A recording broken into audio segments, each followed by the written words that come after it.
Ha ha ha ha! I'm Uncle Freddy, and tonight on October Horrorfest, we're looking at Scream 3.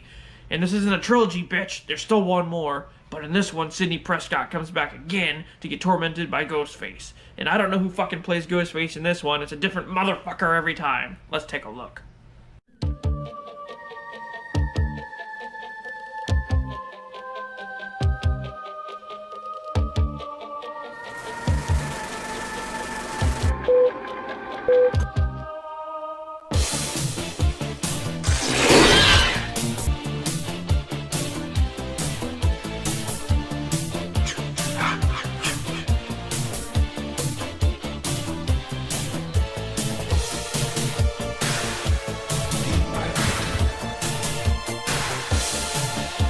They were making love while that young boy drunk.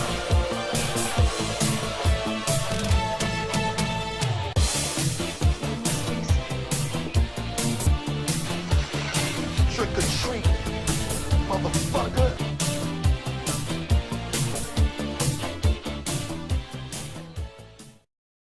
With your host, Freddy. Ha ha ha ha! Happy Halloween, bitch.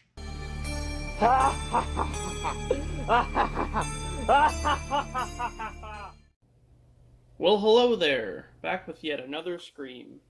On this episode, I'll be taking a gander at Scream 3. Let's jump right in. So after the events of the last film, Cotton Weary is living in LA and is the host of a popular talk show. He gets a call from Ghostface, go figure, who asks him where Sidney is.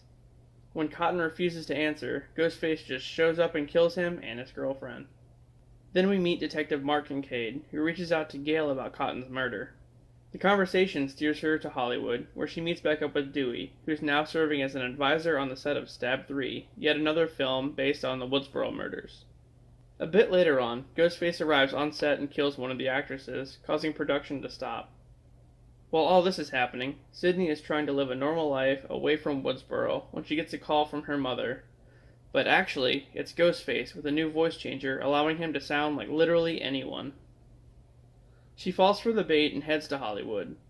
After a few more people get killed off, the remaining survivors, as well as Sidney, Gail, and Dewey, gather in a house and are visited by Randy's sister, who gives them a tape of Randy explaining even more rules to survive a horror movie. In this case, saying that no one is safe in the third film, even the main character could die. After this, Sidney is attacked by Ghostface, and the police take her back to the station to keep her safe.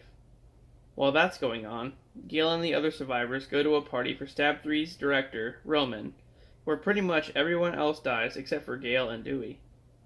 Sidney shows up and finds them being held hostage, and suddenly, Ghostface appears and fights Sidney, but she subdues him with a gun. Then, Kincaid tries to help but gets knocked out pretty easily. Sidney finds a hidden room where Ghostface confronts her yet again and reveals himself as Roman. He tells her that he's actually her half-brother, being Maureen's son from her days as an actress in Hollywood. He tried to reach out to Maureen years prior, but she rejected him, causing Roman to stalk her and document her adultery. He even showed Billy the footage of his dad with Maureen, which prompted the motive for the first movie. So it was Roman pulling the strings all along.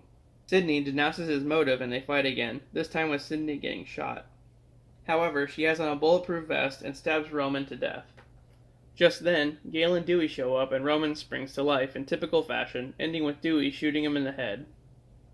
These things are pretty much copy and paste at this point, really. The film ends with Dewey proposing to Gail at Sidney's house. The end.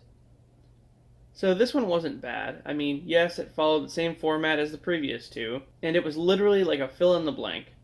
Ghostface was someone Sidney knew, and it was tied to the other films, which I guess I really didn't mind. I mean, I kind of liked the full circle moment. But then killing Roman the same way Billy and his mom died, like getting shot in the head, really? Anyway guys, next time I'll check out part 4, with yes, another copycat killer. Enjoy.